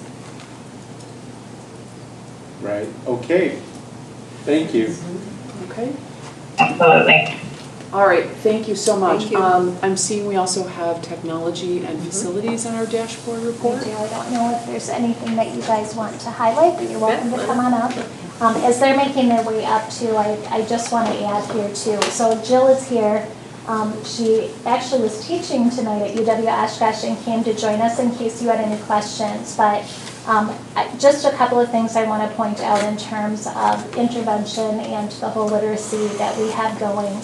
I rely on Jill so much and her expertise, especially with the shift in literacy. So I truly appreciate all that she has to offer immensely. I guess I also want to thank the board for supporting the additional interventionists that we were able to put in place in our at our elementary level this year. We saw that need and we appreciate the responsiveness that you have had to that. Along with that, Jill has been instrumental in bringing Reading Corps to our Barlow Park and Journey facility. We actually are looking at expanding that opportunity into Murray Park next year to work with our third graders as well. So just so many kudos, I guess, to the team effort that goes into, our literacy leaders, our principals, all of our teachers who just work endlessly to really get us to where we are at and helping us see those gains. So I just wanted to make sure I added that in there. So, Brian and Travis, anything you want to highlight? Yeah. You want to come on up here too? All right, I'll go through the top section real quickly here, but with our technology tickets, we've kind of reached a peak in what we can do as far as how quickly we can respond and close them, depending on if it's a project, things we need to kind of have some time on, or if it's a quick, can you change my password? The number of devices has stayed relatively the same since the summer, other than the ones I'll get to with replacing. And then as far as our downtime, uptime, we've done really well with that. We've had a few outages planned with Spectrum. Those are usually between midnight and 5 a.m. And then we had a couple of off-hour firewall emergency updates when they said, hey, you've got to do a quick update. We found something. And those take about 15 minutes each to do the restarts on them. Some of my celebrations, we replaced all the Murray Park devices this summer. We actually completed our access point upgrade throughout the whole district using E-rate funds for that. We had to finish at Barlow and Murray this year, and those are all in place. So we have faster access points that can handle more devices. We migrated most of our application provisioning to an application called Clever. We have a couple more applications we do have to move over during the summer. We want to take some time. There were kind of bigger applications where we want to make sure we get the right data passed. And so we typically wait until the summer so we can test and work on those. But one of the big things that came up was using the QR codes for our K through 2 students to be able to hold those up to the cameras on the Chromebooks, and it logs them in automatically. Actually, we were going to start looking at that towards the end of the school year, but I had teachers that were asking for that, so we piloted it with one teacher. It went extremely well. We were able to collect some information on issues we ran into, error messages, or what we needed to correct on our end, and we rolled it out to all of the Journey staff. And I am shocked at how forgiving, one, the cameras are.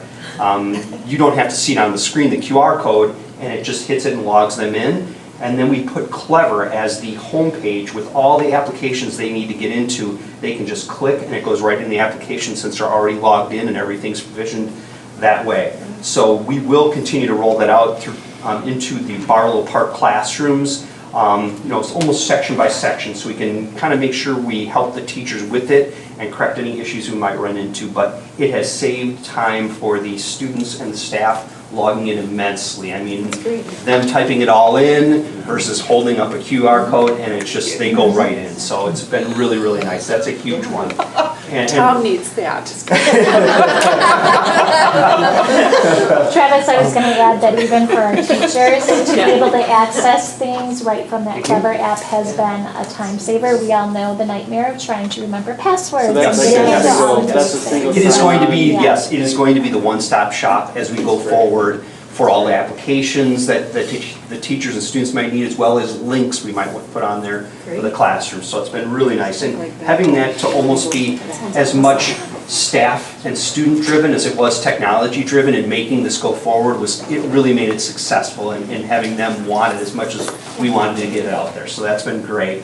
Going on cybersecurity, that'll be a continuing thing as we go forward. Moving to new cloud-based security cameras, again, slowly getting rid of servers as we can. And then proactively implementing some Gmail security features that kind of helped with some of the spamming and people spoofing our email addresses. We jumped on that in September. Now Google is saying that is a requirement, so districts are jumping on that. So I'm glad we're a little bit ahead on that, and that helped a little bit there. As far as opportunities for growth, we're really getting ready for the summer and starting to plan what devices people will be getting, starting to get some demo devices in so we could look at for the students, looking at what the staff is going to go with. That is actually the high school is up for replacement this cycle. And then planning our server, network upgrades, device collection. We already started our E-rate application for next year. We are in the 4th of 5 years, so we are we've gone through our funds pretty well so far because we've done some big projects like our firewalls, our core switches, and the access points alone. Those were kind of the big ones there. So we just have a few little things we can use with that E-rate funding going forward. And I'm going to look at, one of the things is the fiber within the buildings at Murray and Barlow is probably our oldest fiber in the district, and starting to look at what we can do to replace those using E-rate funds as well. So really we're just starting to prepare for the summer and getting things going for the summer, not to jump ahead in the school year, but that's kind of the process we're at right now is, what are we going to start doing in June through August? Thank you. Thank you. Thank you. So just looking at facilities, I have a long list. Our major celebrations is continuing with the energy efficiency projects, really replacing that equipment, that's near end of life and replacing it before it's catastrophic and has failed. Replacing the supply fans and air handlers where we'll have both elementary schools done by the beginning of the summer. With all that, all the supply fans are originals. This building's 30 plus years, as I talked earlier. Barlow is 25 years old. So, really working on some of that equipment, working on the LED lightings to really save on that energy savings. We've pretty much, we've completed the controls in this building, in that 2021 school year. We just finished Barlow this fall, updating the controls. Controls are 24 years old there and really needed updates. And then really starting to plan, what are we going to do with the high school? Some of the stuff was replaced during the remodel, but the original automation of that building is still from the late 90s. That's still working. So really starting to come up with plans, how can we replace that kind of stuff. And then kind of looking at our list of, our wish list of things that we want to get done. We finally got a bottle filler in the humanities area in the high school. So students don't have to travel, to go get water. Looking at, getting rid of excess materials that have been, in storage sheds. My maintenance shop, we've added, pallet racking and had I think 3 or 4 successful sales on surplus that, not sure what would sell, but we've gotten some pretty good outcomes on it. So. And then really working with Travis and his team, continuing looking at adding cameras in our building, adding the security into our buildings, because my number one thing is to make sure everybody's safe. I want to make sure everybody enters the building safe, and I want to make sure everybody gets home safely. And really, what can we keep on adding into our buildings, just to keep on increasing our safety awareness and protecting our most valuable assets, so, and then, for some opportunities growth, it's just, we have some of those long-term plans of, addressing the middle school bleachers, hopefully I'll have that sometime soon here, that we can look at that, the roofing projects that you approved, 2 months ago, the air conditioning that we talked about tonight, really looking at some of those bigger projects to make sure we get those projects done before they become, problematic, and try and get, as much life as we can out of things, but, know when it's time to say, it's time to replace. So that's kind of our facilities where we're still finishing up summer is how I always put it, and I'm already planning for next summer. So facilities is always busy. Any other questions or comments? Did we get everybody that needs to report? Okay. Thank all of you. You guys. Thank you. Thank everyone for that. A lot of work. Thank you much. Okay, so moving on to our business-related reports. Our general fund interim budget report, do we have any information to share with that? All right, moving on to our food service interim budget report. Any information that needs to be shared with that?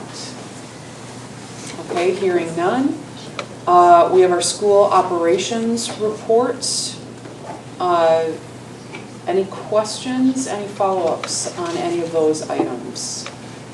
We just got a very thorough report from each of the schools. Okay. So hearing no further questions or discussion from any of these items, we are now on to our agenda item for convening to close session. To the best of my knowledge, do I have electronic? I switched you over. Okay. Which I've never done before, but it looks like it worked. I did get a message that you would have to rejoin the meeting. All of us?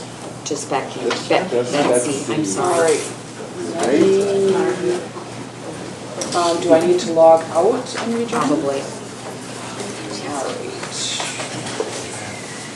See if we can do this. And then, once you're in, Betsy, you'll have to mark David absent, if he isn't already absent.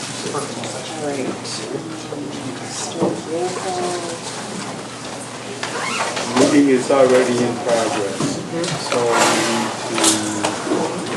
does she need to stop the meeting and then meeting control. She can control it? Well, hold on, it looks Maybe not. It looked, the way that I had the option to change and not turn it off, so I've never done this before. Okay, we're gonna update. So.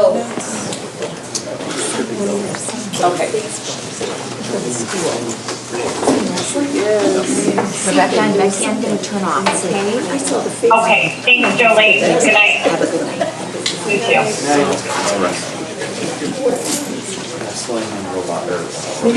Did you find it, Betsy? It looks like it. Okay, so. What do I do? It looks just like it. Mark David. Did it work? Hey, everybody. Bye. Otherwise, I can just put, I have a document. Bye. Thank you. I didn't get to do that. Thank you. And then we only have one more vote after this. Yep, then we'll Okay. just have to make sure that we end the meeting. Yep. Which I can do. All right. All right, so to go into closed session, we're just going to do this on a voice vote. Can I have a motion, please? Moved by Lori, do we have a second? Second. Seconded by Tom. All those in favor of going into or convening a closed session, please signify by saying aye. Aye. Any objections? Okay, hearing none, we have gone into closed session. Jolene, were you able to note who did the motions? Yep. Okay, so we are in closed session.